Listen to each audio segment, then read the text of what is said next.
শুদ্ধ হবে মন বিষয় ছাড়িয়া কবে শুদ্ধ হবে মন কবে হেরব Shri Vrindavana. Haribo.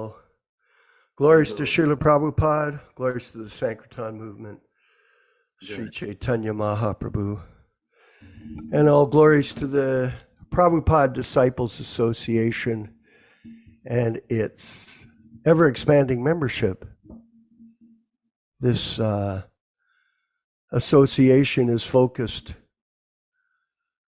on the teachings of Srila Prabhupada when he was with us, and now that he's gone from us physically, in his Vani incarnation, in his words and directions to us, which are found in his books as we read forward in them, lots of information on how to conduct our own personal devotional service through his guidance. And those devotees that are committed to the ongoing study of these literatures, and then, of course, attending classes with people who have a mutual appreciation of Prabhupada's books, becomes a source of enthusiasm to carry on with this process throughout this life.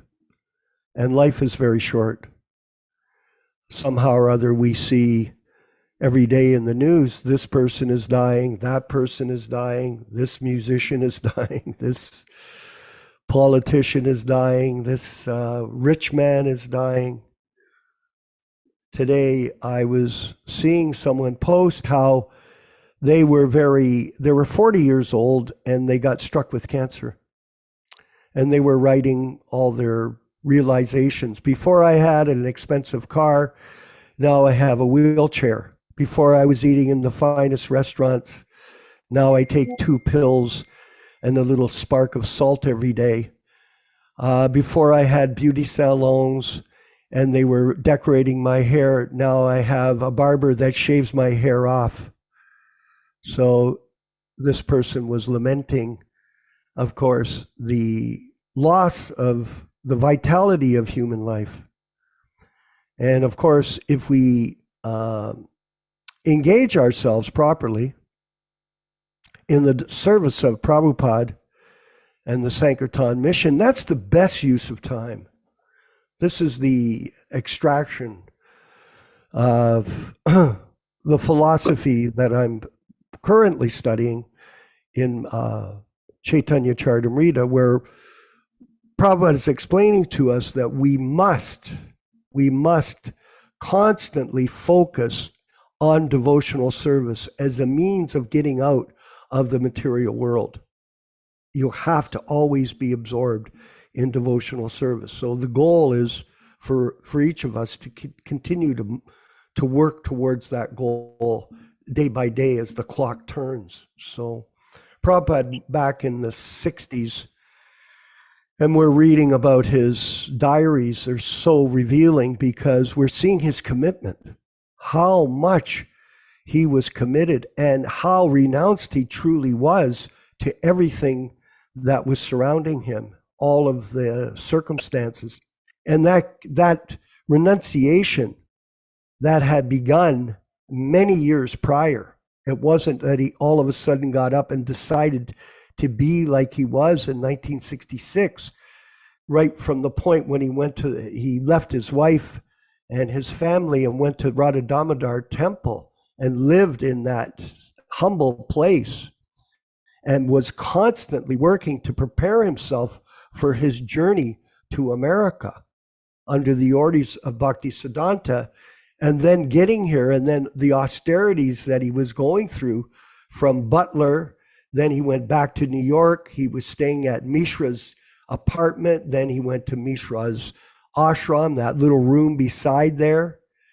And then from there, he went over to the Bowery, 94 Bowery. And then Paul had an acid occurrence and he felt threatened. He left without anything in his possessions, in his hands. He left and went on the street. He had to stay at this Carl's apartment with this fellow's wife who didn't like him. And then Michael Grant, Mukunda, found that Second Avenue, 26 Second Avenue storefront and apartment, and he ends up there. So that's where we are now. He's moving forward despite all the difficulties. And so like that, it's an inspiration for us. And we'll go right to the diaries on Thursday, June 9th, 1966. So if we want to bring that up, thank you, Vinkat Bhatta Prabhu in South India. So on June 9th, 1966, Prabhupada, he writes, the sunrise was at 4:31, sunset was at 7:27 p.m., and moonrise, it was Shasti. Received one letter from Secretary Sir Padmapad, and he is not present, interested in temple construction in New York, a laughing stock. Paul was paid for expenditure $2. Where would you like to put this? I just need to hear it. I don't see. Friday, June 10th, sunrise 4:31 a.m., sunset 7:28 p.m., moonrise was at midnight 20. Saptami, there was no expenditure today. In the evening, there was a meeting. 12 heads were present. The contribution was only $8. The book collection was $4. And the total income, excuse me, everyone, was $12. Invited to attend eating function on Sunday, 12th instant. JK organization on March 28, 66. Swami A.C. Bhaktivedanta, 100 West 72nd Street, room 307, New York. Dear Sir, Sri Padma Padji Singhani has received your kind letter of the 18th. I, however, regret to write that Sir Padma Padji is not interested in the scheme of building a Radha Krishna temple in New York at present. In regard to the entry contained in the last paragraph of your letter, Sri Padma Padji duly received your books, Srimad Bhagavatam, from your Delhi office. Yours faithfully, Ishwara Air, Secretary to Singhan Nania. So, more rejection here. He still hasn't got to Second Avenue, 26 Second Avenue. So we're coming close. Sunrise, June 11th, 4:31 a.m. Sunset, 7:28 p.m. Moonrise at 0:44. Astami, today I paid Paul $2 and Carl $20. Total expenditure was $22. I received one letter from Mangala Niloy and replied to it. Afternoon, there was a Sanskrit class. 5 people attended and the contribution was $2. One letter written to VN 1 Kawala for confirmation.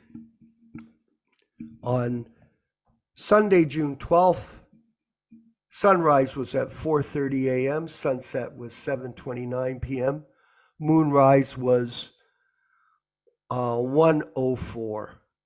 Navami, today the eating of the members took place. I cooked 12 different items and all present, more than 16 ladies and gentlemen ate with great pleasure. The introduction was all right. It was all grace of Lord Sri Chaitanya Mahaprabhu. JN 1 Kalwala letter by airmail posted. Expenditure was 50 cents. And the income AC, 80 cents, and the contribution was $3. So a total of $3.80. June 13th? Do we have that, Vinkat? No, we don't have. Okay, so we'll end there. And we'll move forward with the chanting of Jaya Radha Madhava, the bhajan with Srila Prabhupada, and then the Caitanya-caritāmṛta reading and discussion with His Grace Yaśodā-nandana Prabhu. All glories to Srila Prabhupada. Jaya Radha Madhava Kunja Bihari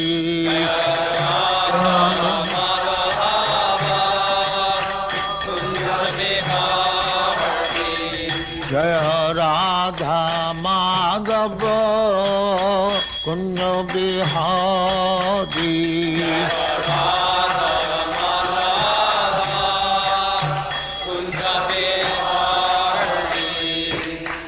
Yaśodā-nandana Brajajana Ranjana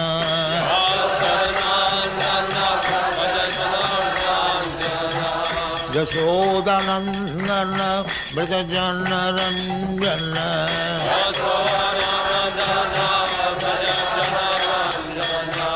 Jamuna Tira Banachari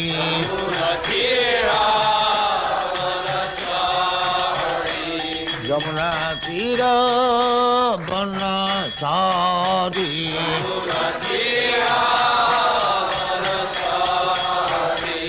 Jaya Radha Madhava Kunja Bihari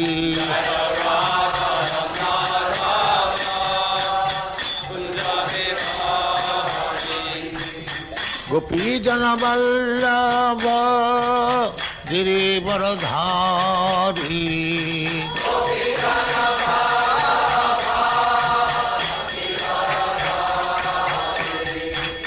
Gopi Jana Vallabha Girivaradhari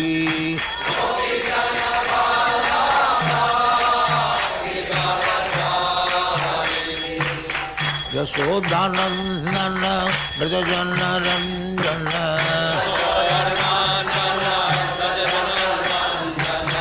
Yaśodā-nandana Brajajana Ranjana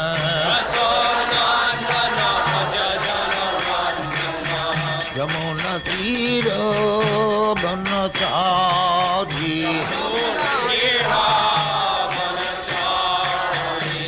Jamuna Tira Banachari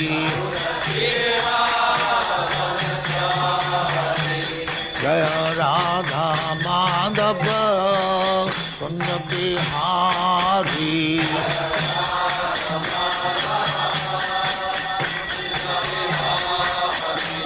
Jaya Radha Madhava Kunja Bihari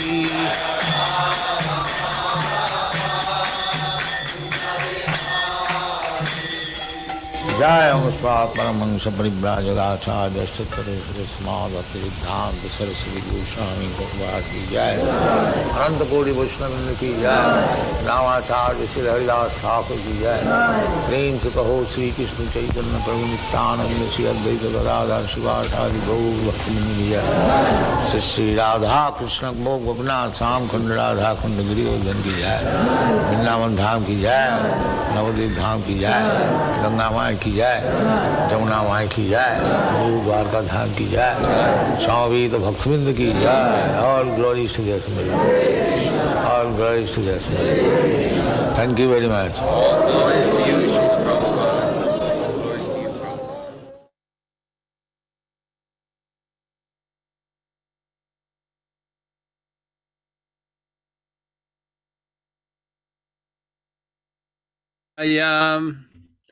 Om Namo Bhagavate Vasudevaya. Om Namo Bhagavate Vasudevaya. Narayanam Namaskrityam. Narayanam Namaskrityam. Naram Cheva narottamam naram cheva narottamam devim saraswatim vyasam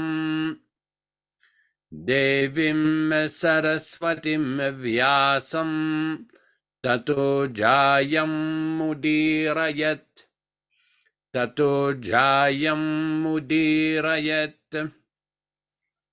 Welcome everybody to this reading and discussion on Sri Caitanya-caritāmṛta. We will be first reading a few verses from the Adi Lila of Caitanya-caritāmṛta, chapter 1, from text 18 to 21. Jai Jai Sri Caitanya Jai Nityananda Jaya Dvaita Chandra Jaya Gaura Bhakta Vrinda. Glory to Sri Caitanya and Nityananda. Glory to Advaita Chandra, and glory to all the devotees of Sri Gaura, Lord Chaitanya. Text 19. 18 Thakur Gaudiya ke Koriye Cheno Yatmasat, 18 Era Charana Vandana Tire Morinat. These three deities of Vrindavana, Madan Mohan, Govinda, and Gopinatha, have absorbed the heart and soul of the Gaudiya Vaishnavas, followers of Lord Chaitanya. I worship their lotus feet, for they are the lords of my heart. Text 20. Grantera Rambikari Mangala Charana Guru Vaishnav Bhagavan Tinera Smarana. In the beginning of this narration, simply by remembering the spiritual master, the devotees of the Lord, and the personality of Godhead, I have invoked their benedictions. Text 21. Tinera smarane ai vigna vinashana, anayasi ai nijavanchita purana. Such remembrance destroys all difficulties and very easily enables one to fulfill his own desires. Text 22. Simangala charanoi trivida prakar vastu nirdesha chiravada namaskara. The invocation involves three processes: defining the objective, offering benediction, and offering obeisances. So today we'll be reading from Adi Lila, chapter 3, from text 103. We'll move about 8 or 10 verses forward.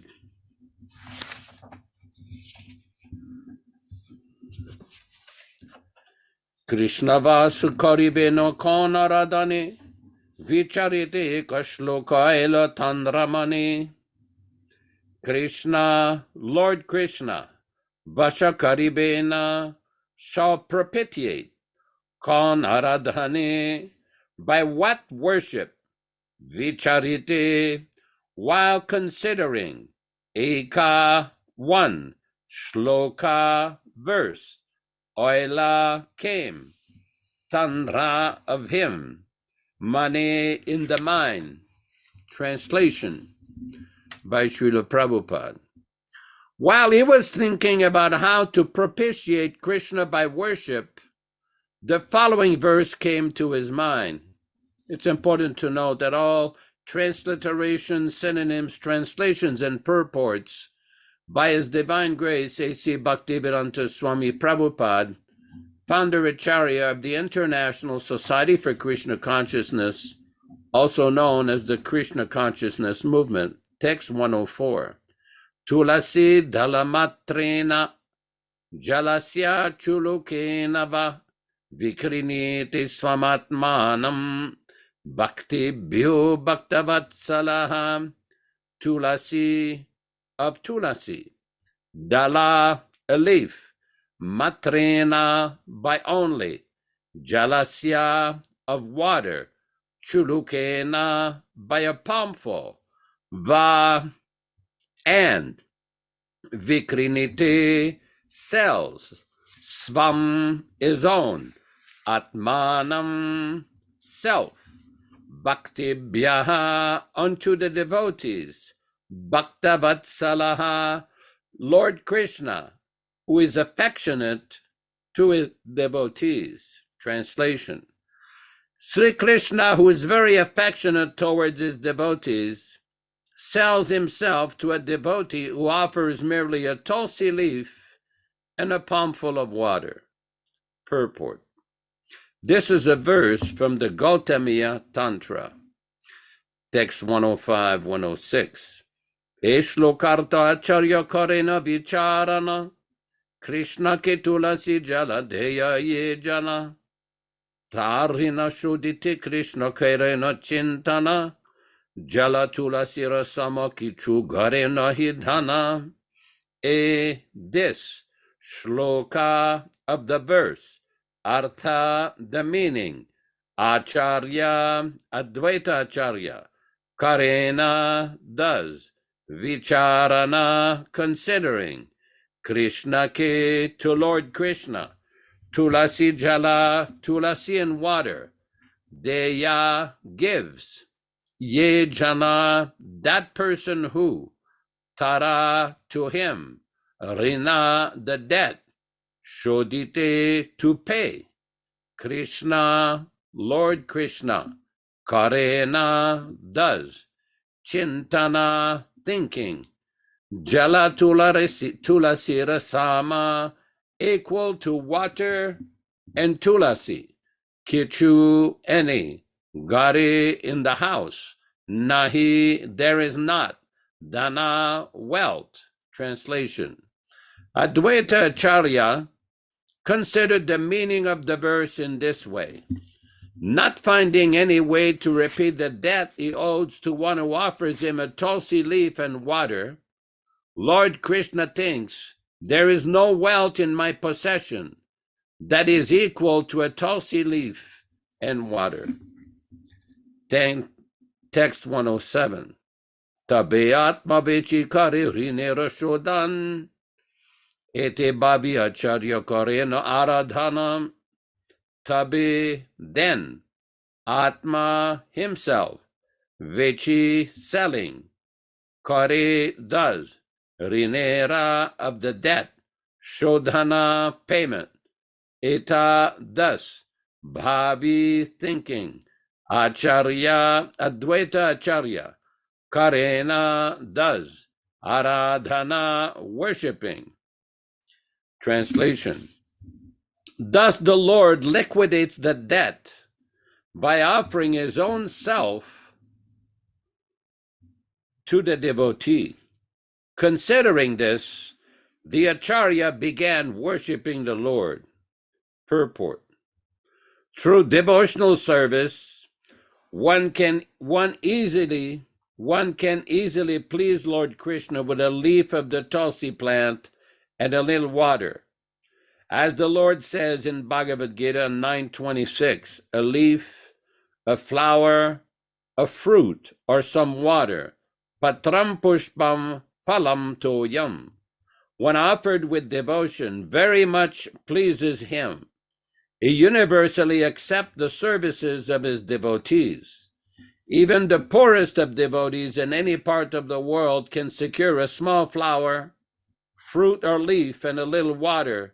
And if these offerings, and especially tulsi leaves and Ganges water, are offered to Krishna with devotion, he is very satisfied. It is said that Krishna is so pleased by such devotional service that he offers himself to his devotee in exchange for it. Srila Advaita Acharya knew this fact, and therefore he decided to call for the personality of Godhead Krishna to descend by worshiping the Lord with tulsi leaves and the water of the Ganges. Text 108. Ganga jala tulasi manjarya nukshan, Krishna pada padma bhavi kari samarpana. Ganga jala, the water of the Ganges, tulasi manjari, buds of the tulasi, anukshana, constantly, Krishna, of Lord Krishna, Pada Padma, lotus feet. Bhavi, thinking of. Kare, does. Samarpana, offering. Translation, thinking of the lotus feet of Sri Krishna, he constantly offered tulasi buds in water from the Ganges. Text 109. Krishnera avana kare karya humkar, hemate Krishnera karela avatar. He appealed to Sri Krishna with loud calls and thus made it possible for Krishna to appear. Text 110. Chaitanyara avatari mukhya etu, bhakterichaya avatari dharma setu. Chaitanyara, of Lord Chaitanya Mahaprabhu, avatari, in the incarnation, this, mukhya, principle, hetu, cause, bhaktera, of the devotee, ichaya, by the desire, avatari, he descends, dharmasetu, protector of religion. Translation. Therefore, the principal reason for Sri Chaitanya's descent is this appeal by Advaita Acharya. The Lord, the protector of religion, appears by the desire of his devotee. Text 111. Tvam bhakti yoga paribhavita ritsaruja ase srutikshita patunanunata pumsam yad dhiya tadurugaya vibhavayanti tad vapu pranayase sadanugrahaya. Tvam, you, bhakti yoga, by devotional service, paribhavita, saturated, rit, of the heart, saroje, on the lotus, ase, dwell, shruta, heard, ikshita, seen, pataha, whose path, nanu, certainly, nata, O Lord, pumsam, by the devotees, yat, whatever, diya, by the mind, te, they, urugaya, O Lord, who are glorified in excellent ways, vibhavayanti, contemplate upon, tat, that, vapuhu, form, pranayasi, you manifest, sat, to your devotees, anugrahaya, to show favor. Translation. O my Lord, you always dwell in the vision and hearing of your pure devotees. You also live in their lotus-like hearts, which are purified by devotional service. O my Lord, who are glorified by exalted prayers, you show special favor to your devotees by manifesting yourself in the eternal forms in which they welcome you. Purport. This text from Srimad Bhagavatam 3:9-11 is a prayer by Lord Brahma to the Supreme Personality of Godhead Krishna for his blessings in the work of creation. Knowledge of the Supreme Personality of Godhead can be understood from the descriptions of the Vedic scriptures.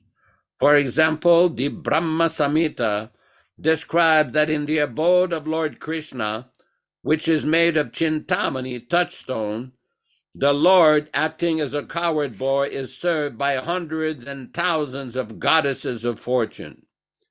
Mayavadis think that the devotees have imagined the form of Krishna, but the authentic Vedic scriptures have actually described Krishna in his various transcendental forms. The word Shruta in Shrutikshita Pataha refers to the Vedas, and Ikshita indicates that the way to understand the Supreme Personality of Godhead is by proper study of the Vedic scriptures. One cannot imagine something about God or his form. Such imagination is not accepted by those who are serious about enlightenment. Here, Brahma says that one can know Krishna through the path of properly understanding the Vedic texts. If by studying the form, name, qualities, pastimes, and paraphernalia of the Supreme Godhead, one is attracted to the Lord, he can execute devotional service, and the form of the Lord will be impressed in his heart and remain transcendently situated there. Unless a devotee always develops transcendental love for the Lord, it is not possible for him to think always of the Lord within his heart. Such constant thought of the Lord is the sublime perfection of the yogic process, as Bhagavad-gītā confirms in the 6th chapter, stating that anyone absorbed in such thought is the best of all yogis. Such transcendental absorption is known as samadhi. A pure devotee who is always thinking of the Supreme Personality of Godhead is the person qualified to see the Lord. One cannot speak of Urugaya, the Lord who is glorified by sublime prayers, unless one is transcendentally elevated. The Lord has innumerable forms, as the Brahma Samhita confirms, Advaitam achyutam anadim anantarupam. The Lord expends himself in innumerable svamsa forms. When a devotee, hearing about these innumerable forms, becomes attached to one and always thinks of him, the Lord appears to him in that form. Lord Krishna is especially pleasing to devotees for whom he is always present in the heart because of their highly elevated transcendental love. Text 112. Ishlokera artakari sankshepera sar bhakterichaya krishnera sarva avatar. This shlokera of the verse, artha the meaning, kahi I relate, sankshepera of conciseness, sara the pith, bhaktera of the devotee, ichaya by the desire, krishnera of Lord Krishna, sarva all, avatara incarnations. Translation. The essence of the meaning to this verse is that Lord Krishna appears in all his innumerable eternal forms because of the desires of his pure devotees. Text 113. Chaturta shlokerarta haile sunishchiti avatirno ela ghora prema prakashiti. Chaturta, fourth, shlokera of the verse, artha the meaning, oila was, sunishchiti very surely, avatirna oila incarnated, Gaura Lord Chaitanya Mahaprabhu, prema love of God, prakashiti to manifest. Thus I have surely determined the meaning of the fourth verse. Lord Gauranga, Lord Chaitanya, appeared as an incarnation to preach unalloyed love of God. Text 114.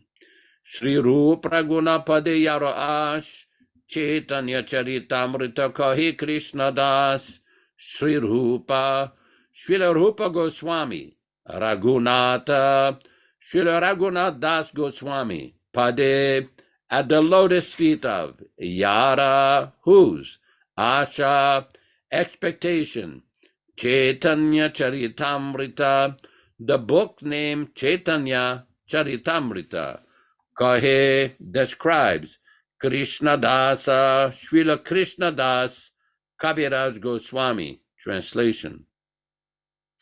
Praying at the lotus feet of Sri Rupa and Sri Raghunath, always desiring their mercy, I, Krishna Das, narrate Sri Caitanya-caritāmṛta, following in their footsteps.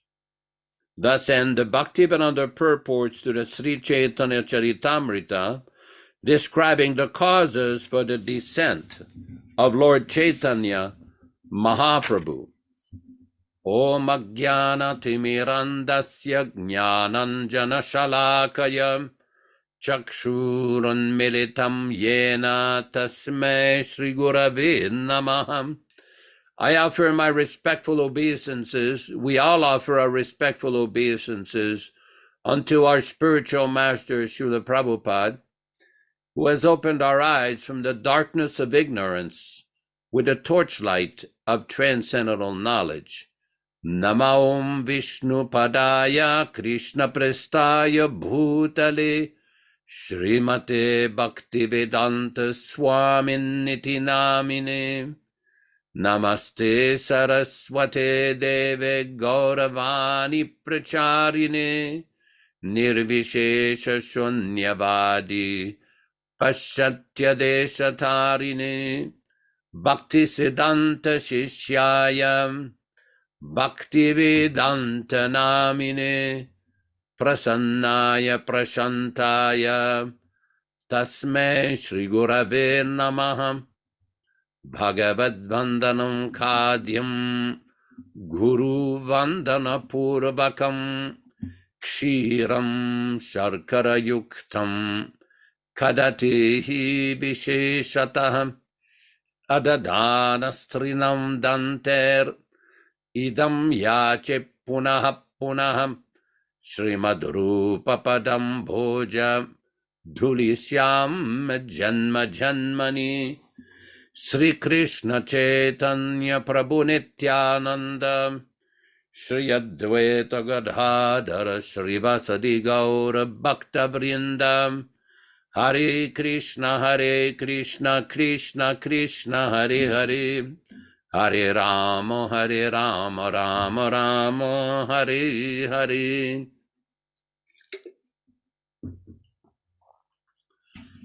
So there are several very important points being raised by the eminent scholar and Acharya, Srila Krishnadas Kaviraj Goswami. We've seen throughout this chapter 3 how he discusses so many points regarding the appearance of Chaitanya Mahaprabhu and his associates. We saw last week about the importance.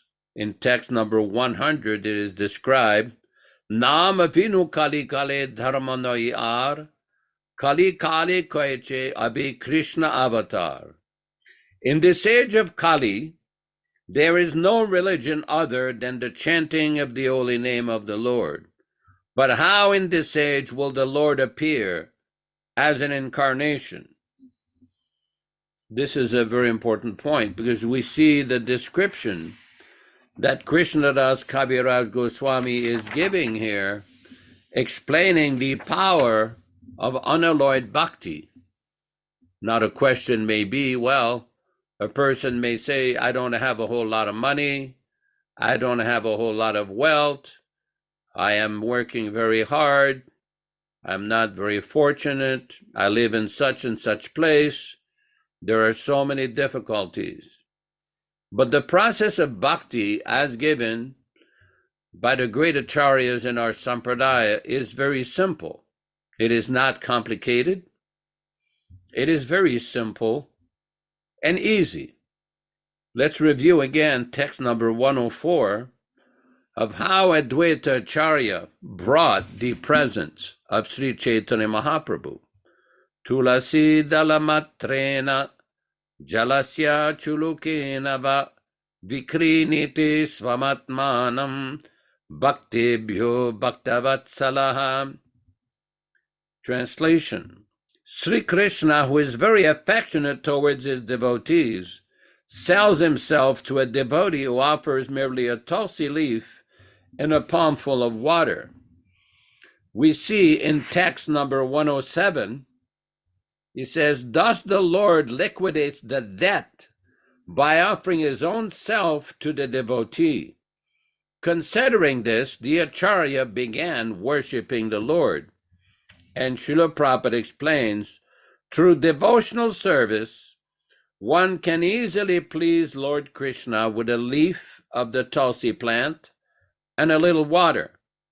As the Lord says in Bhagavad Gita 9:26, a leaf, a flower, a fruit, or some water, patram pushpam phalam toyam, when offered with devotion, very much pleases him.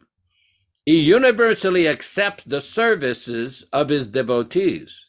Even the poorest of devotees in any part of the world can secure a small flower, fruit or leaf, and a little water. And if these offerings, and especially the tulsi leaves and Ganges water, are offered to Lord Krishna with devotion, he is very satisfied. It is said that Krishna is so pleased by such devotional service that he offers himself to his devotee in exchange for it. Srila Advaita-ācārya knew this fact, and therefore he decided to call for the personality of Godhead, Krishna, to descend by worshiping the Lord with tulsi leaf and the water of the Ganges. We've all seen this picture of Advaita-ācārya, who was worshiping the Shaligram on the bank of the Ganges in Shantipur. He's worshiping there, the Shaligram, offering water, tulsi, some fruit. Very simple. The point is to do it with some devotion. We see in the Bhagavad Gita, Prabhupada explained, Patram pushpam phalam toyam yo me bhaktya prayachati. In the Mahabharata, there is a very interesting story of how Vidura, the celebrated devotee of Lord Krishna, Krishna came to visit him, and Vidura was so surprised and so overjoyed that he had a banana, and he opened the banana and gave the peel to Krishna, and Krishna ate the peel. Why? Why would Krishna do that? Because Krishna understood this is being offered with love and devotion. But yet, when Duryodhana prepared a very elaborate feast for Krishna, invited Krishna, Krishna did not accept that big feast. Krishna does not need anyone's offering. Lord Krishna owns everything. There's nothing that we can practically offer him. It all belongs to him. Ishavasyam idam sarvam lokeshvam. Lokeshvara, Krishna is the Loka Ishvara. He is the master of all planets, all property. So there's nothing that we can practically offer him. But what he's looking for is that devotion, that sentiment of unalloyed devotion. And that is what is given by the pure devotee of Lord Krishna. How to become a devotee and offer Krishna with love and devotion. It is not very complicated. Srila Prabhupada made things very simple in his teachings. It only becomes complicated if somebody mixes their own interpretation, their own speculation, or manufacture some interpretation based on the 3 P's. Somebody may say, what is that? What are the 3 P's? Posing, posturing, and pretending. There's no need of that. Simply we have to offer with love and devotion, just like our Lord Chaitanya Mahaprabhu in his Shikshastakam has explained the power of chanting the name of Krishna. Nam namakari bahuda nija sarva shaktis. That his own potencies are all there in the name of Krishna. Tatrarpita niyamita smaranena kalaha. That there's no fast rules for chanting this holy name. Then what is the proper process? Nam namakari bahuda nija sarva shaktis tatrarpita niyamita smaranena kalaha. Itadrishita vakripa bhagavan mamapi.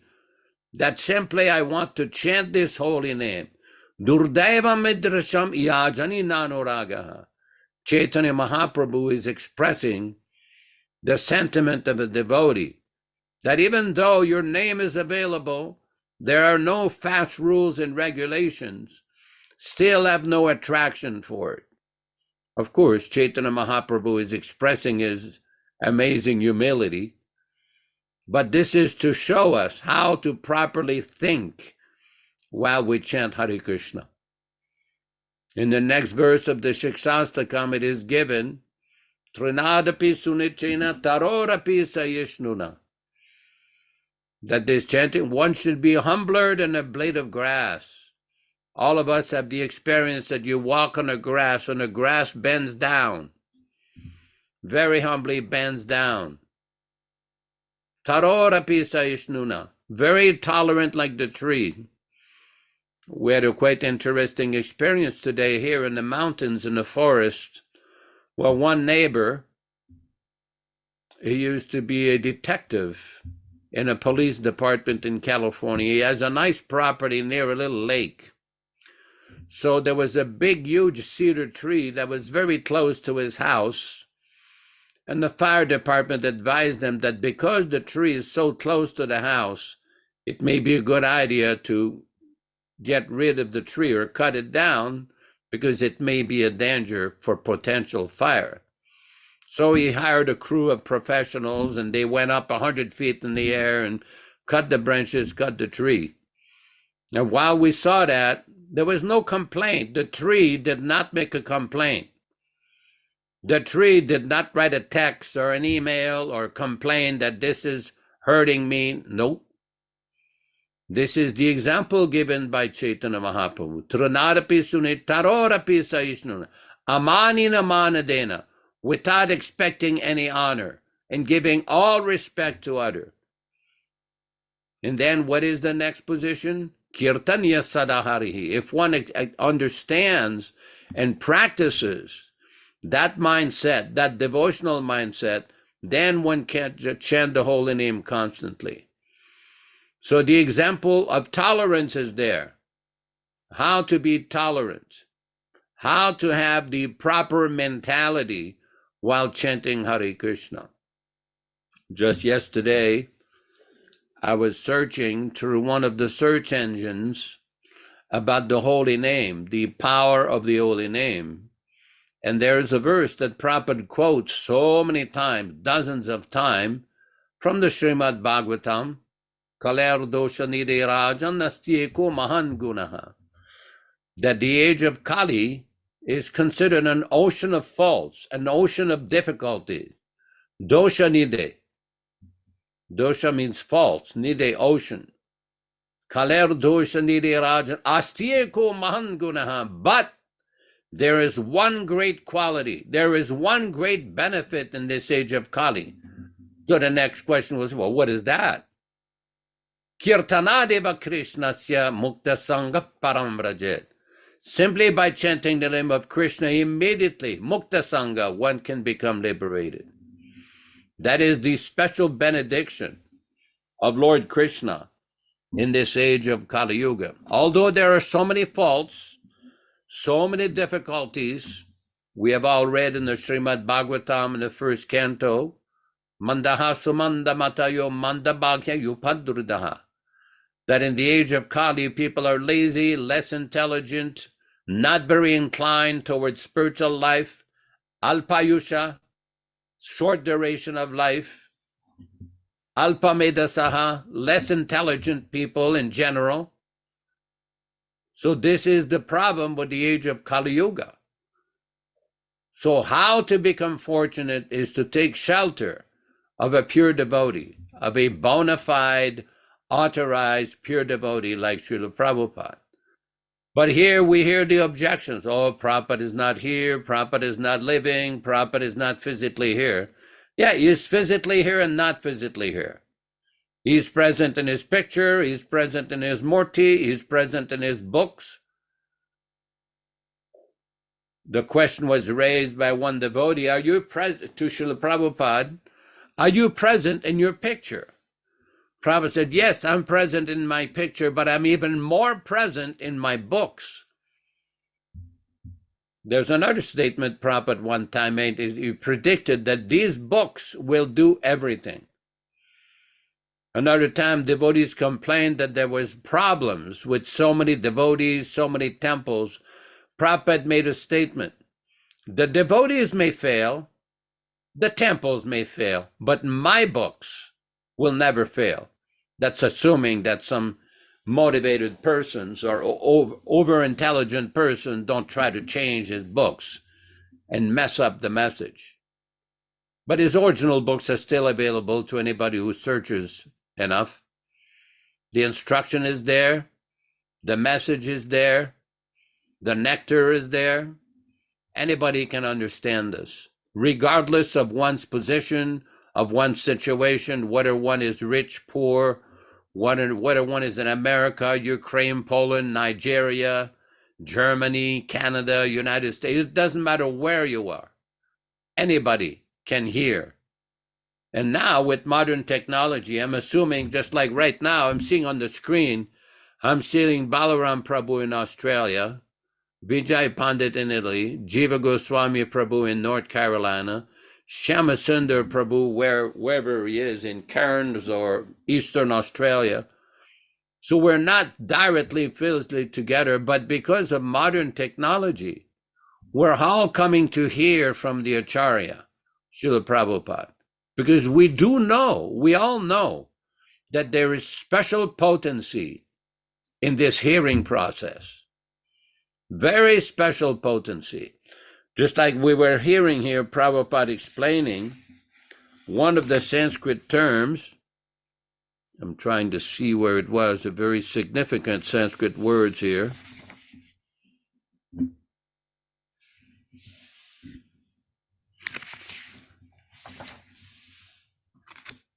Anyway, basically what it meant is that the Lord is glorified with exalted prayers. We see in the Brahma Samhita that there is a nice explanation of how to understand Krishna. Vedeshu durlabam adurlabam atma bhakto. To become a confidential devotee, atma bhakto. This is the way to understand Krishna. Although in many places it says the proper way to understand Krishna is to study the Vedas, just like Prabhupada explained in one of these purports here. But mere study of the Vedas can be very bewildering for one who does not have the shelter of an Acharya. Acharyavan Purusho Veda, in the Chandogya Upanishad, it is explained, and Srila Prabhupada used to quote this often, that for one who has taken shelter of a bona fide realized Acharya, all the meanings of the Vedas are revealed. I've often told this story. One senior disciple of Srila Prabhupada went to see him and asked him the question, of everything you're taught, what is the most important of everything you've taught? And he quoted that verse from the Shvetashvatara Upanishad, Yasya Devi Parabhaktir Yata Devi Tata Guru Tasyete Caitanya-caritāmṛta Prakāṣanti Mahatmanaha.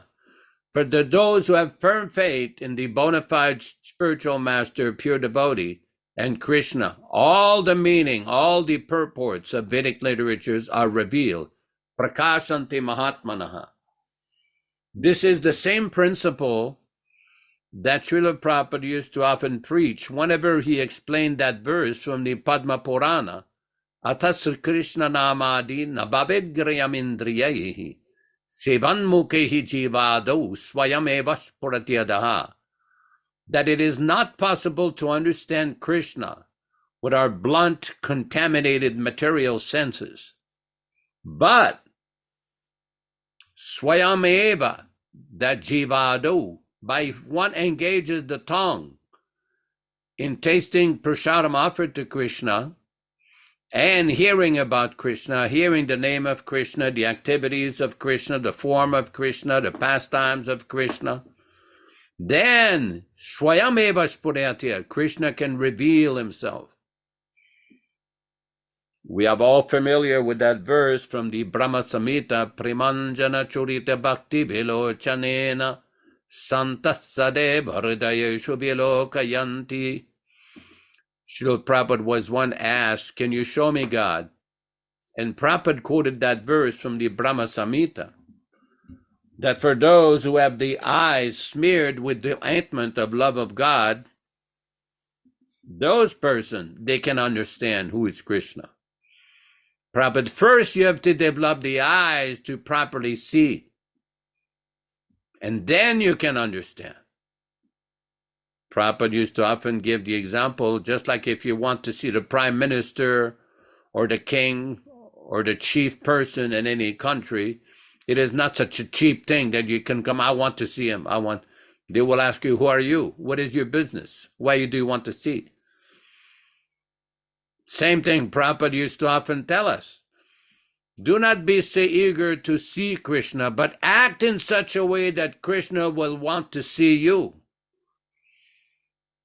When I first came to the Los Angeles temple in 1970, I remember Kurandar told that story. He was explaining how Srila Prabhupada in his room had given this explanation, that don't be so eager to personally see Krishna, but act in such a devotional way, with such love and devotion, that Krishna will want to see you, what you are doing.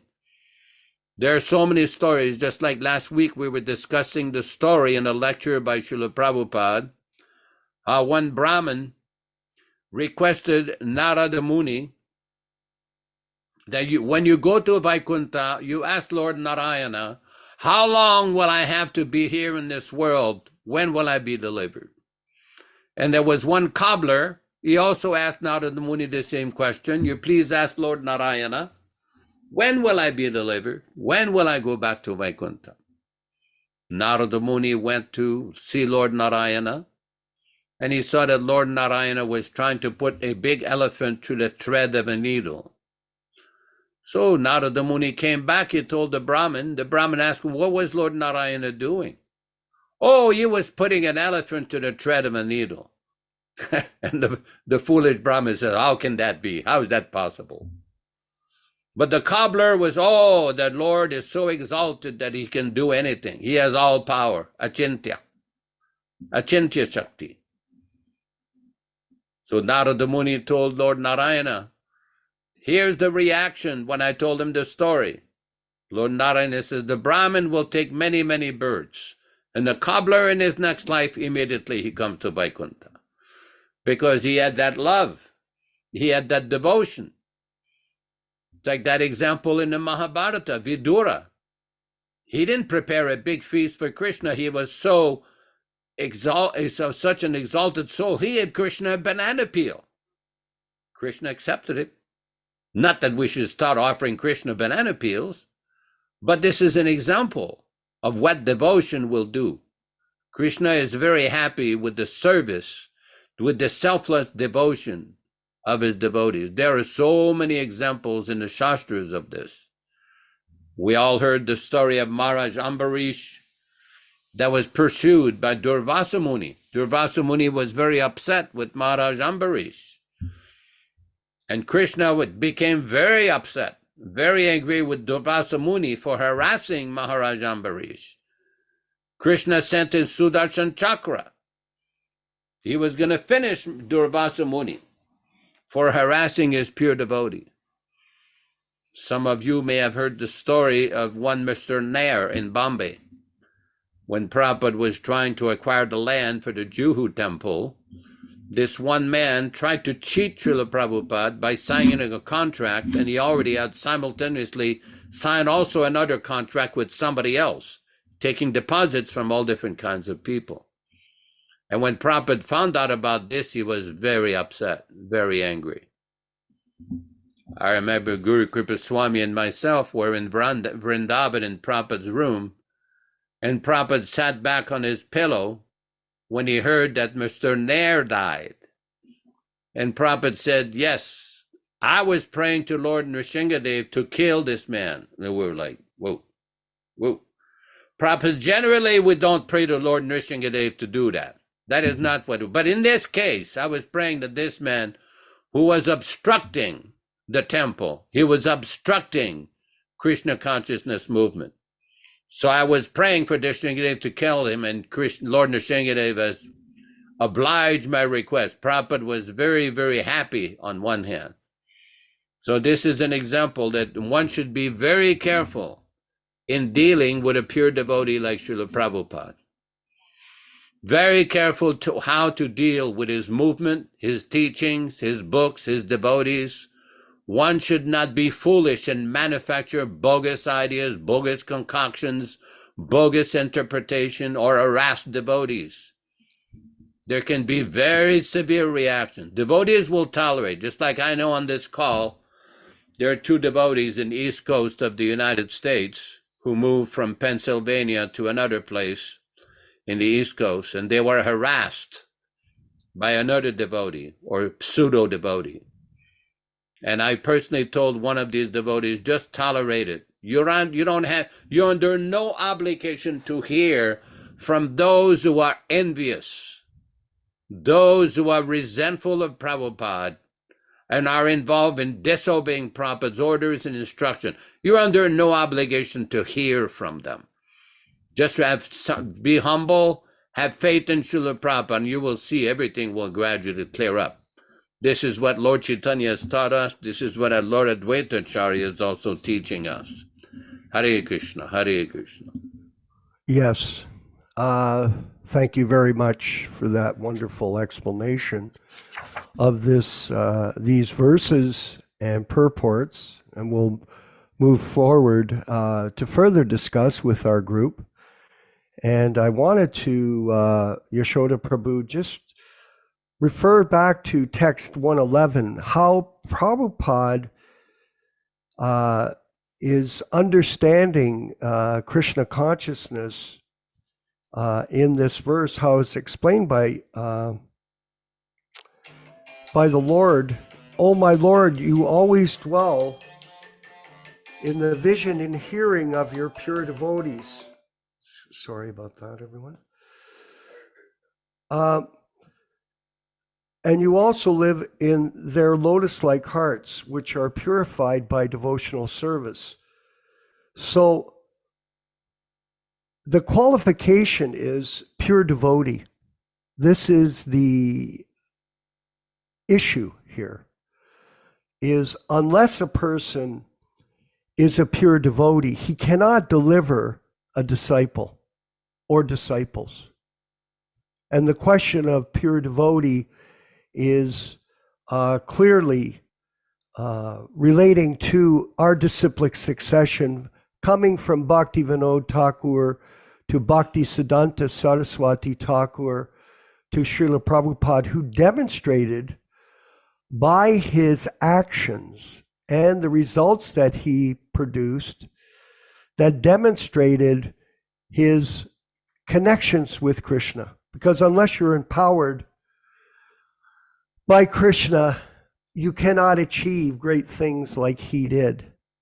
And the amount of service that Prabhupada accomplished is extraordinary. And I was asked by, I'll just go to the purport there, Vinkat, moving forward, where it says, just before the last paragraph, such transcendental absorption is known as samadhi. A pure devotee is always thinking of the Supreme Personality of Godhead and is the person qualified to see the Lord. One cannot speak of Urugaya, the Lord who is qualified by sublime prayers, unless one is transcendently elevated. Now, Prabhupada is speaking here, of course, about his spiritual master, Bhaktisiddhanta Saraswati Goswami, and we are also understanding that Prabhupada is in that same exalted position. And further down in the purport, at the end, the last sentence, Lord Krishna is especially pleasing to devotees for whom he's always present in the heart because of their highly elevated transcendental love. And Prabhupada demonstrated that, especially in the early years, with his focus on spreading the mission. Now, Yaśodā-nandana Prabhu asked me to read this purport from Madhya Lila this evening for us, and then we'll move to our discussions. It is chapter 22 of Madhya Lila, text 131. And again, it's qualifying how to practice devotional service properly. And this is something that has been distorted by many people in this current time, 2023. Translation: one should taste the meaning of Srimad Bhagavatam in the association of pure devotees. And one should associate with the devotees who are more advanced than oneself.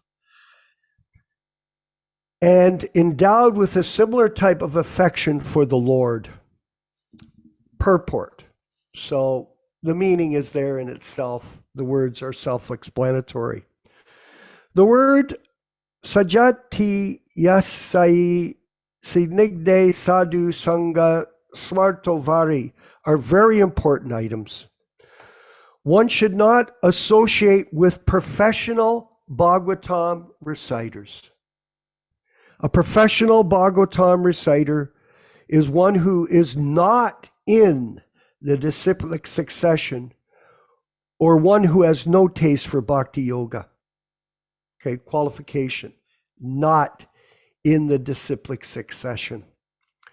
Simply on the strength of grammatical knowledge and word jugglery, personal reciters maintain their bodies and their desires for sense gratification by reading Srimad Bhagavatam professionally.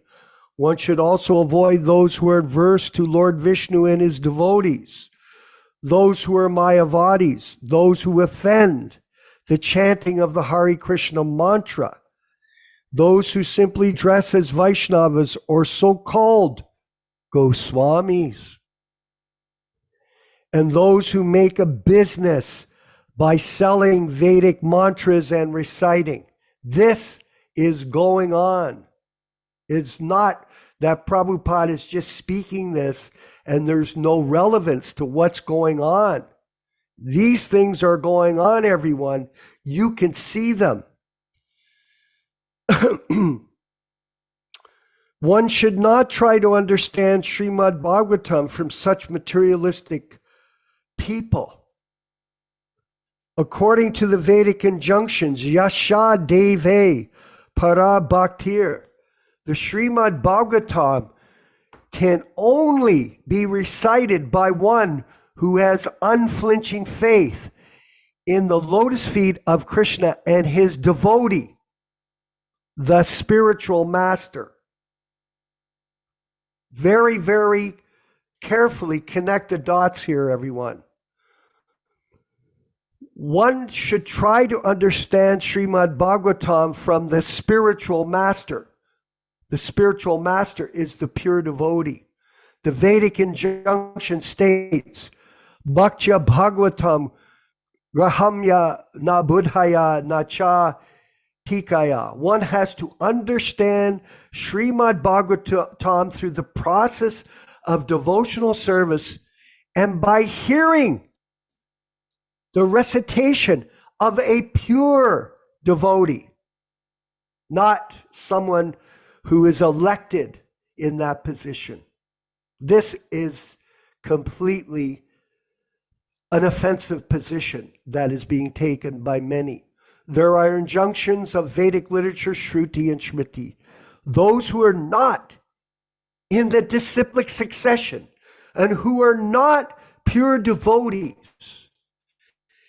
cannot understand the real mysterious objective of Bhagavatam and Srimad Bhagavatam, not included.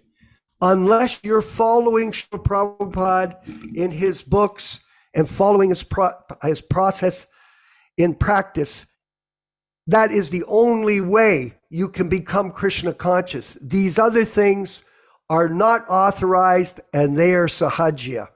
That is simple as it is. Yaśodā-nandana Prabhu, please, if you could further explain. This is a very important point you've raised. I'm going to read a section from Srimad Bhagavatam. This is from Srimad Bhagavatam, Canto 8, Chapter 3, Text 2, 832. And Srila Prabhupada is commenting upon Gajendra.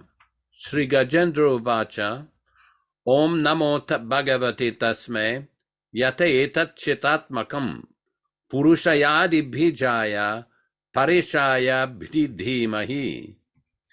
Translation. The king of the elephants, Gajendra, said, I offer my respectful obeisances unto the Supreme Person, Vasudeva, Om Namo Bhagavate Vasudevaya. Because of him, this material body acts due to the presence of spirit. and he is therefore the root cause of everyone. He is worshipable for such exalted persons as Brahma and Shiva, and he has entered the heart of every living being. Let me meditate upon him. Prabhupada explains in the purport. In this verse, the word etat chidatmakam are very important. The material body certainly consists only of material elements, but when one awakens to Krishna conscious understanding, the body is no longer material but spiritual. The material body is meant for sense enjoyment, whereas the spiritual body engages in the transcendental loving service of the Lord. Therefore, a devotee who engages in the service of the Supreme Lord and who constantly thinks of him should never be considered to have a material body. It is therefore enjoined, Gurushu Naramatihi. One should stop thinking of the spiritual master as an ordinary human being with a material body. Arche Vishnu Shiladihi. Everyone knows that the deity in the temple is made of stone, but to think of the deity, that the deity is merely stone, is an offense. Similarly, to think that the body of the spiritual master consists of material ingredients is offensive. Atheists think that devotees foolishly worship a stone statue as God and an ordinary man as the guru. The fact is, however, that by the grace of Krishna's omnipotence, the so-called stone statue of the deity is directly the Supreme Personality of Godhead, and the body of the spiritual master is directly spiritual. A pure devotee who is engaged in unalloyed devotional service should be understood to be situated on the transcendental platform. Sagunan samatityaitan Brahma Bhuyaya Kalpate. Bhagavad Gita 14:26. Let us therefore offer our obeisances unto the Supreme Personality of Godhead, by whose mercy so-called material things also become spiritual when they are engaged in spiritual activity. It's quite significant that this was written by Srila Prabhupada around 1975-76. And Srila Prabhupada is stating in this purport, one should stop thinking the spiritual master as an ordinary human being. Why is Prabhupada saying that? Because Prabhupada could detect that many devotees in his movement were thinking of the spiritual master, an ordinary living being. There's an interesting story that when Prabhupada made his comments about scientists not able to go to the moon, one devotee that was his personal servant left the movement, saying that he could not believe that Prabhupada would say such a thing. And Prabhupada afterwards was asked by a devotee, why is it that we have seen that so many of your personal servants and direct servants many times end up leaving or falling down?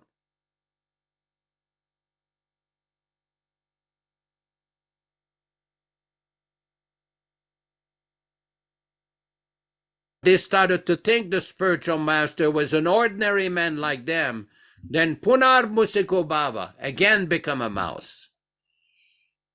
There's the story of the yogi and the mouse.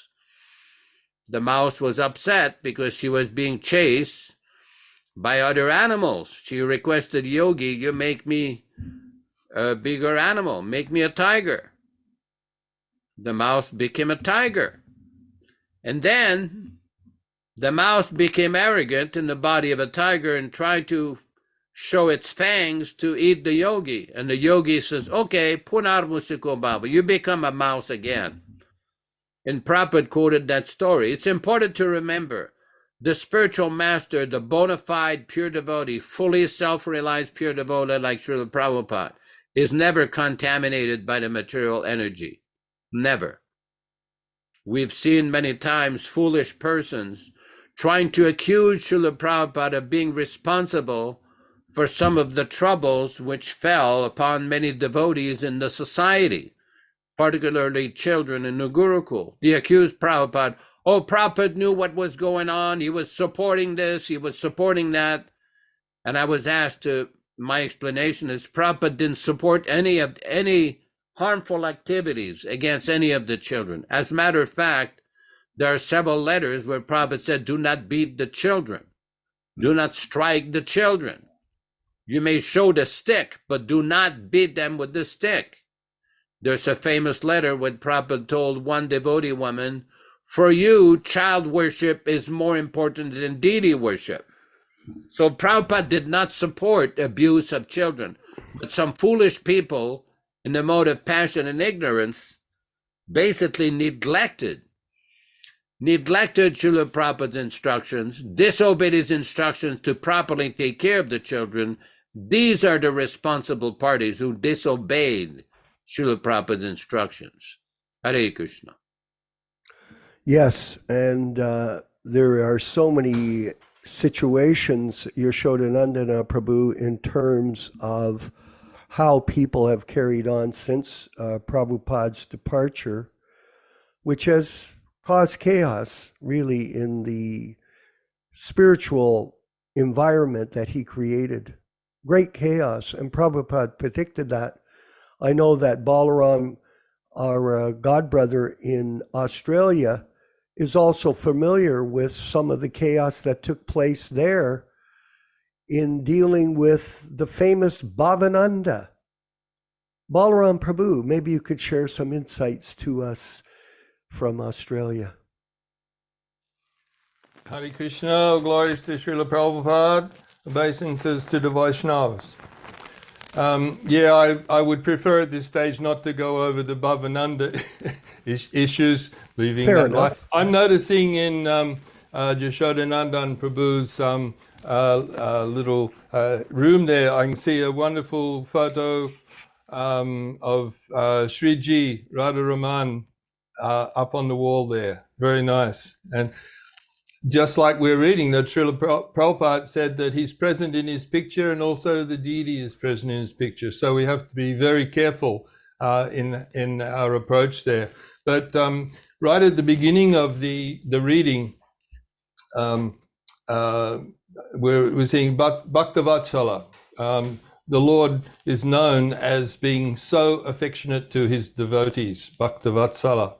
And Krishna has not cast us aside. We're all in this material world due to an offensive nature originally with Krishna. We wanted to enjoy separately. We were envious of Krishna. Whatever situation, we've been put into the material world. But Krishna, being so affectionate, not only for his devotees, but Krishna is affectionate for everyone. Very nice verse that Srila Prabhupada always used to quote as the peace formula for the world. It's the end of chapter 5, text number 29. Bhoktaram jagyatapasam savaloka maheshwaram suridam sarvabhutanam jagman shantimrichyati. The sages, knowing me as the benefactor or the purpose of all sacrifices and austerities, as the supreme lord of all planets and demigods, and the benefactor and well-wisher of all living entities, attain peace from the pangs of material miseries. So we can ask people today, what we want. They used to make a show of this in some of the those pageants and that get someone to speak. What would you like to see? Peace in the world.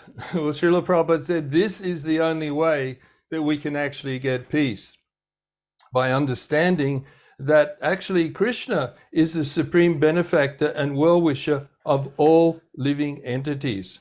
And we can see Bhaktivatsala, he's especially favorable to his devotees. If one simply turns, Prabhupada often also quotes the Satara Upanishad, the two birds sitting on the one tree, and Krishna is the witness. So, as I said, he hasn't simply cast us aside, thrown us into the jail and locked the door and just left us here. No, by the compassion that we're reading in these verses, the compassion of Krishna, he appears as the supreme munificent incarnation, Lord Chaitanya. He comes, and in that way, he's spreading his mercy. And Srila Bhaktivedanta Thakur, our great grandfather, he sings in the Arundayo Kirtan, Jeev Jago, Gaurachandra Bole, Kotanidra Jayo Maya, Pisachira Kole. Lord Gauranga is calling, wake up sleeping souls, wake up sleeping souls, wake up sleeping souls. How long will you remain sleeping in the lap of the witch called Maya? You have lost the way of devotional service and remain in this material world of birth and death.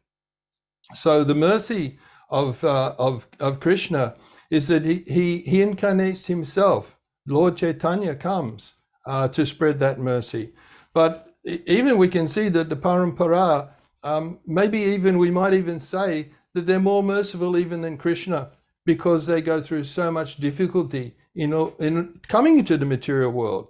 We should actually understand that the Guru Parampara is completely transcendental.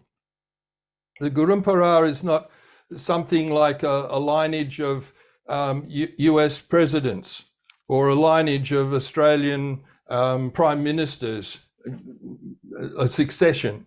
But the Guru Parampara is on the transcendental platform. That's why when we do an offering to Srila Prabhupada, an offering of bhog to Srila Prabhupada, it's immediately accepted by the whole Parampara. Guru is one in that sense, that offering immediately is gone to Krishna. That's what Prabhupada also says. There's no wonderful gaps, what we might see as material gaps in the Parampara, because that is on the transcendental platform. It's not a material thing. So we can see the potency of Srila Prabhupada is that he is on Uttama-Adhikari. He's on that platform. Of course, the Uttama-Adhikari comes to the Madhyama-Adhikari level in order to preach. And people who don't understand this, they may point out so many discrepancies that they may see, oh, this or that, or there's a little mistake there. We were walking on the beach. Some people say, oh, he should know everything. We were walking on the beach in Juhu. Yaśodā-nandana Prabhu was talking about that Mr. Nair. And in 1974, Srila Prabhupada asked some of the Australian devotees to come down to help with the programs that Srila Prabhupada was doing, a big evening Pandal program. And we were going out on Harinam all through the day with Vishnujan Swami and Dinanath, and bringing people back. There was thousands of people would come for the evening program when Srila Prabhupada was preaching there. And we were walking on, we used to go on the morning walks on Juhu Beach with Srila Prabhupada. And one time this very noisy plane flew over. And Prabhupada looked up and he said 747 in a quizzical way like that. And I was next to Prabhupada and I said, Srila Prabhupada, I think that's a 707. He said, 707. And then we kept walking. Just a little incident where, we could see the transcendental nature of Srila Prabhupada belonging to that parampara. But someone that wants to see something else, they will see it, and that's their problem. So we have to understand that the mercy of the Lord is coming in all ways. And we just simply have to do our best to try and spread that mercy. Hare Krishna. Thank you for a wonderful explanation. Also, a wonderful introduction to the class today, Vishwakarma. Very nice. Thank you. Venkat Bhatta in South India. I see we have some items that have come up on the chat. Maybe you could review some of them and bring up questions from them for us to share with other devotees here on the Zoom call. Yes, sure, Prabhu. So there's a question by Ronald Singh. I have a question. Is devotion and pure love synonymous? Is devotion and pure love synonymous? Well, it's not the same. Love and devotion are two different things, but there is a consistency in both, in that the means and the end are the same, but it's different stages that you follow in the practice of devotional service that eventually lead to love of God. And that is explained in detail in chapter, it's in Madhya Lila, Volume 9, Chapter 1, which is, I believe it's Love of Godhead. I don't have the book with me. I just started reading it today. But if you want to go to that chapter, Ron, and read that, that's Madhya Lila, Volume 9, and Chapter 1 of that, or it would be chapter, I guess it would be chapter 23, technically speaking. Go to that chapter and you can read it in detail and get a proper understanding of the difference between devotion and love of Godhead. Furthermore, Vinkat Prabhu, please, what else is on the chat bar or chat log? Okay, let me see here. Yeah. There was a question by Vinayak Sharma. Why Yes. was the GBC and present day famous gurus of ISKCON were not made into a mouse again? We can see them still continuing their guru business, opening temples and initiating thousands. Very interesting question. Yaśodā-nandana Prabhu, would you like to share an answer? I quoted a few statements by Srila Prabhupada of a conversation on May 28, 1977. Incidentally, that's the same conversation that they used to try to prove their so-called appointment as acharyas. And the issue was with regards to fall down of GBCs. And Prabhupada says, Tamal said, of course, if someone has a fall down, just like in the past, some GBC men have fallen down, Prabhupada, he should be replaced. Tamal, then he should be replaced, but that's a serious fall down, not some minor discrepancy. Prabhupada, they must be all ideal, acharya-like. In the beginning, we have done for working. Now we should be very cautious. Anyone who is deviating, he can be replaced. Now my question is, whether or not these people have ever followed that instruction. Because it seems to be a system that they have of covering up for one another, even when there are major scandals, major discrepancies, and they basically sweep it under the rug or basically do not address the issues. It's interesting, there is basically other conversation where Srila Prabhupada said, this was a letter to Pushta Krishna. If you yourself remain always pure, then your preaching will have effect. As soon as there was a little impurity, the whole thing will deteriorate and go to hell. So we shall not like to take the credit in that case. Therefore, I'm praying simply that all of you, my advanced disciples, GBC men, sannyasis, temple officers like that all of you will become sober-minded and feeling always very much responsible how the things will go on as I have given them.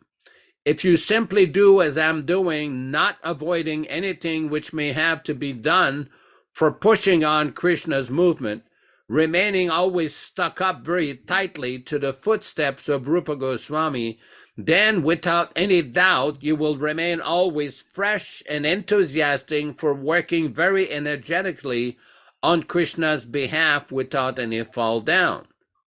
So this is quite significant. Prabhupada had certain expectations. Now, people may say, well, these people, they have so many disciples, so many temples. Yeah, my point, we've discussed that before. The system which they currently have was not authorized by Srila Prabhupada. The only system of initiation that was authorized by His Divine Grace was described by him on July 9th, 1977. These devotees were only meant to act as officiating representative, initiating people on behalf of Srila Prabhupada as Prabhupada's disciples. They did not follow that. They illegally and irresponsibly divided the assets of the society, claiming false proprietorship over the zones of the society. And as a result, they kicked out or drove away or discouraged away thousands of disciples. There was complete chaos in the mission, and it's still there. You can ask many of these Gurukul children that were under their regime what they went through. You can ask many devotees that were living in these temples, or many of whom had position as temple presidents, how they were dealt with by the management. So people may claim, oh, so-and-so have so many followers. Just to have a large number of followers is not a guarantee of spiritual understanding or spiritual progress. There's a lot of people in India, a lot of different missions, a lot of different gurus, yogis, pandits that have a lot of followers.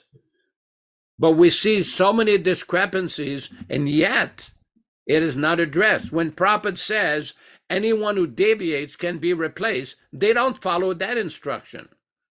That is the major problem. Hare Krishna. Vinod, I think we have another question. Maybe would it be appropriate for you to read it for us? Sure. I guess it's a follow-up question by Vinayak Sharma. Yeah, it's a good question. Yaśodā Prabhu's already answered it, but let me read it. Coming to the same question, we can still see that gurus showing the results of their preaching by initiating thousands. If they would have turned to a mouse again, how is it possible of bringing people to chanting the holy name? Well, I mean, let's look back at the story. It is what has happened is that a person comes to Krishna consciousness as a new devotee, and then by the grace of the guru, he can make advancement, like we saw in the case of, say, let's refer to someone that's no longer with us, like, say, for instance, Keith Ham. Kirtananda was his name. So he emerged as a so-called leader in the movement by the grace of the guru, by the grace of Srila Prabhupada. And despite his so-called material, or if you want to say spiritual success, look what happened to him. Now, there are many, many examples of people who have been punished because of their offenses against Srila Prabhupada in their preaching work. Many. And this is something that is obvious to the pure servants of Srila Prabhupada, the devotees that are following Prabhupada's instructions. But for people that aren't, they can't see it. We just had a situation, by the way, everyone. Before this class, I had a chance to speak to somebody from Sacramento on the invitation of Bhaktivedanta Singh, just before the class started. So I have to be honest, it was so poisonous. The association that I got from this person, it threw me completely off. It was like a complete injection of blasphemy that I was just exposed to before the class started, right up to 2 minutes before. And that type of association of people, for example, there's a lady in Alachua, Florida, who is the president there of the Alachua Temple. Okay. Now, her rule is if you go to that temple and you read from the original authorized 1972 Macmillan version of the Bhagavad Gita, they throw you out of the temple. They kick you out. So this is going on in the name of so-called Krishna consciousness. And these people that are attracting new devotees, so-called, and giving them initiation, etc. This goes on in the material world on a large scale, not only in the Krishna consciousness movement, but in all groups, whether it's Jehovah Witness, whether it's Seventh-day Adventist, whether it's the Catholic Church, whether it's the Baptist Church, and all kinds of Hindu movements and things like that. The ISKCON movement is really a small movement in the grand scheme of things. And these particular people that are growing their different organizations are doing it on the coattails of Srila Prabhupada. In other words, they're using his books, or maybe not his books. They're writing other books now and distributing them. They're changing the mantras, as Yaśodā Prabhu has been discussing with us in the last so many weeks. They're changing the system of how Krishna consciousness was taught to us by Srila Prabhupada. And they're developing their own groups. Okay. Are they going to become a mouse together again?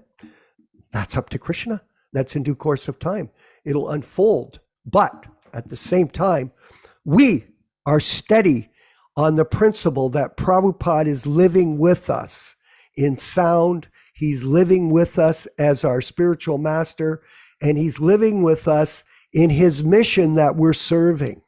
Because Krishna consciousness means what you do today, not what we did in the past, what we're doing now, and how we're moving this mission forward and getting the mercy of Srila Prabhupada, which is the goal of the disciple, to invoke the mercy of the spiritual master by bringing forth new devotees, by distributing prasadam, by distributing Prabhupada's unedited books. All these different, Balaram, these simple programs. Prabhupada asked me these questions when he was in Toronto to my face. How many books have you sold? How many new devotees have you made? And like that, your spiritual life is a progressive march forward in pleasing the spiritual master today. Worrying about these people in the other mission or missions that they operate is really not our focus. It isn't. It's not going to get us anywhere over and over again, exposing them. We're just being aware of the fact that philosophically, there are certain aspects of what they're doing which will not be beneficial to them or their disciples. It won't be. And people can say whatever they want. We know that this process of taking shelter of Prabhupada as the pure devotee spiritual master, which we highlighted today in the readings, is the only way that you'll become Krishna conscious. There is no other way. So maybe Ron Singh can mention about this fellow that he introduced to me before the class today. Ron, what was your impressions of him? Well, Prabhu, I wanted him to develop a connection because you associated with his so-called guru at one time. And we wanted to see what his understanding is. And that basically came out. I thought he might have had a change of heart because the so-called local ISKCON people, they do not appreciate his service. I mean, he has done many years of service in Fiji and here, but they kicked him out. So I thought, he came to me the other day and he asked for some service. So I thought, Vishwakarma was there. Vishwakarma had some association with his guru, and Vishwakarma was trying to explain to him that, hey, we have this group and you can help Ronald locally here, but he had his own understanding, which was quite disturbing. And Vishwakarma Prabhu tried to relate to him what actually happened in history, and he was not trying to understand what was going on. So it was unfortunate that this happened, And this has happened several times. I've given him a couple of chances to associate with senior Prabhupada disciples, but this was the last straw, basically. Well, you know, and with a blade of grass, we approach people and we beg them to join this mission to serve Srila Prabhupada. But if they don't, that's their choice, and they can carry on, and we'll carry on. Yaśodā-nandana Prabhu, yes. I have a question for those people who say that they're expending so much. First of all, mouses also continue to proliferate. That's a fact. My point is, why do they have to give salaries for people to do puja and do service in these temples, especially in North America and Europe? What is this salary business? Let me give you an example. Right in front of me, I have a file that I compiled called Let Srila Prabhupada Speak for Himself, Warnings from Srila Prabhupada. This is a collection of various warnings by Srila Prabhupada. Here's Prabhupada's warning regarding salary. Srila Prabhupada, this was on April 28, 1977. April 28, 1977 in Bombay. Srila Prabhupada, so you cannot violate this.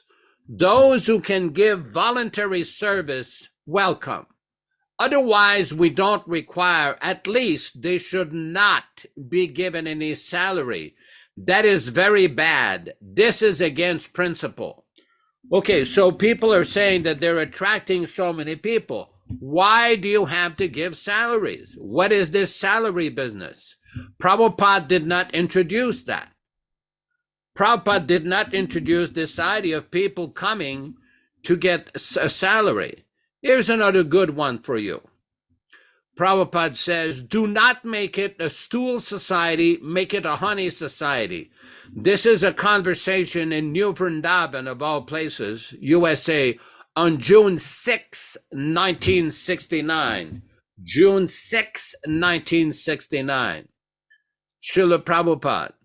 So he's comparing all the books written by Vyasadeva, including the Vedanta philosophy. He says that this is Vayasam Tirtam. Vayasam Tirtam means crows. And the crows and their place of pleasure. Have you seen crows?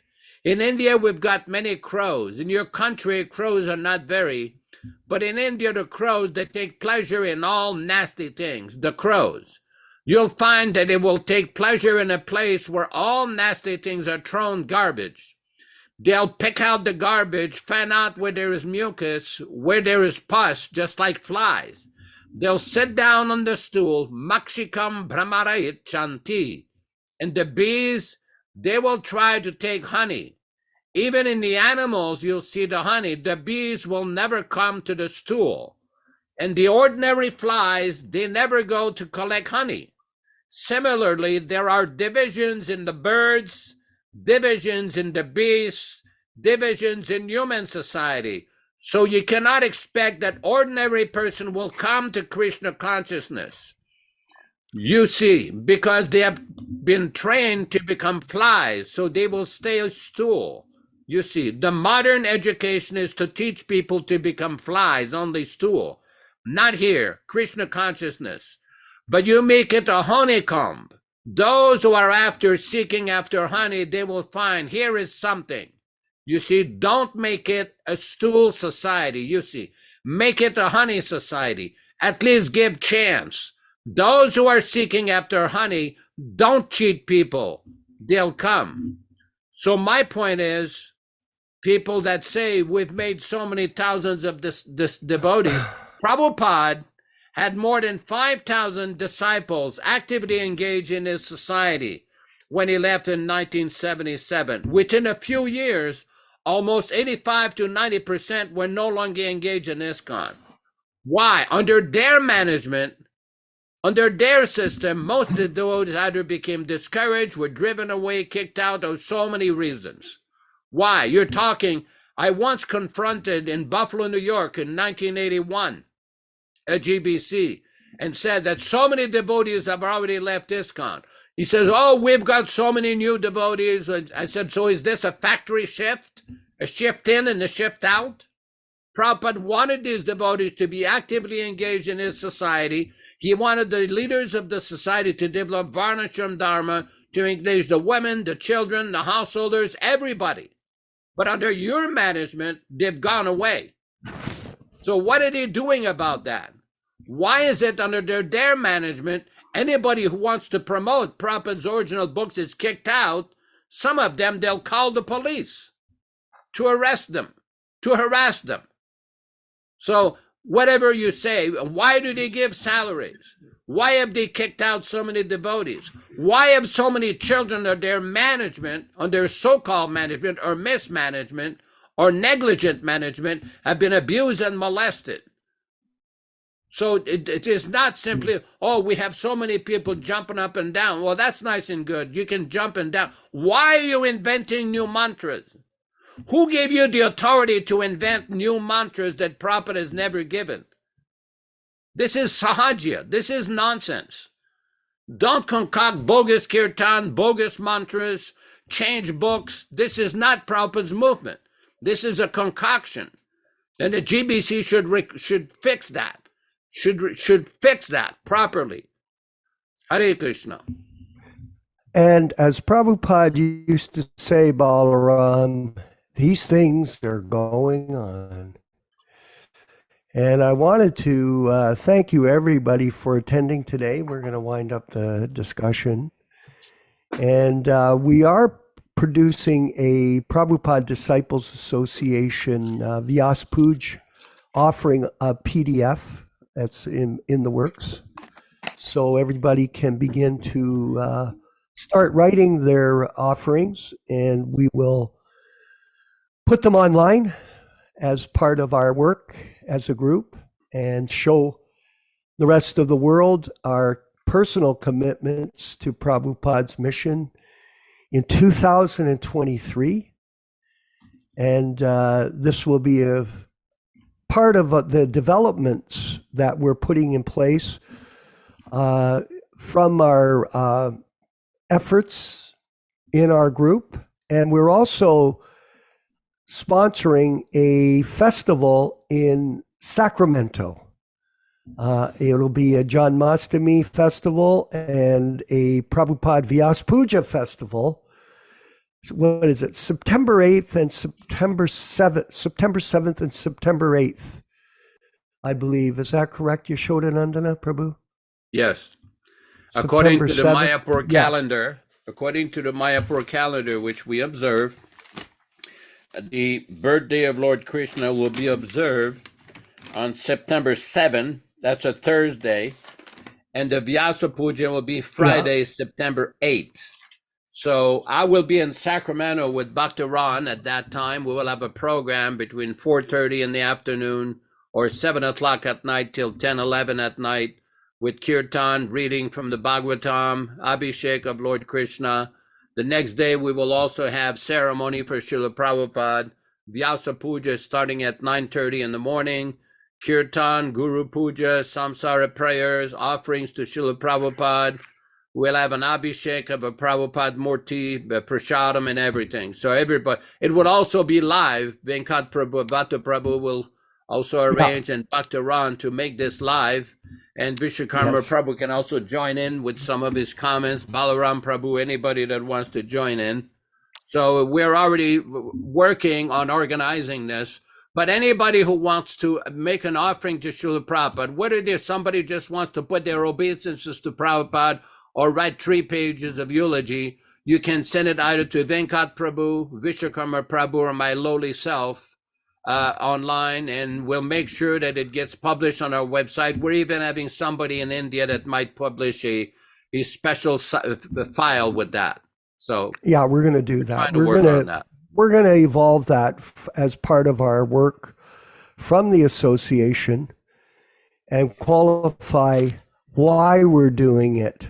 It's very important to know why we're doing this, because everybody's doing something, and it's not to glorify the pure devotee, it's to glorify themselves for their personal motives. And this group is not about that. This group is about all of us working together to expand the Krishna consciousness movement with Prabhupada as the focal point in all our actions. So thank you everyone for attending tonight for this Caitanya-caritāmṛta reading and discussion. We hope we didn't offend anybody by the topics that were brought up. That's not our intention. And we're going to move forward to hear the kirtan by Srila Prabhupada from the 60s. And please, all of you, chant along with it for these few minutes together. And all glories to the Sankirtan movement of Sri Chaitanya Mahaprabhu. Krishna Chaitanya Prabhu Nityananda Shri Advaita Gadadhar Sivasadi Gaur Bhakta Vrinda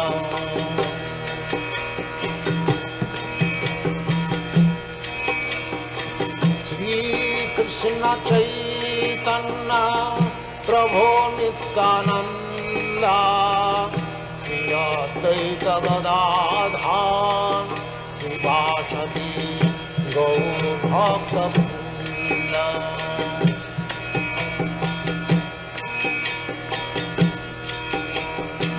Shri Krishna Chaitanya Prabhu Nityananda Shri Advaita Gadadhar Sivasadi Gaur Bhakta Vrinda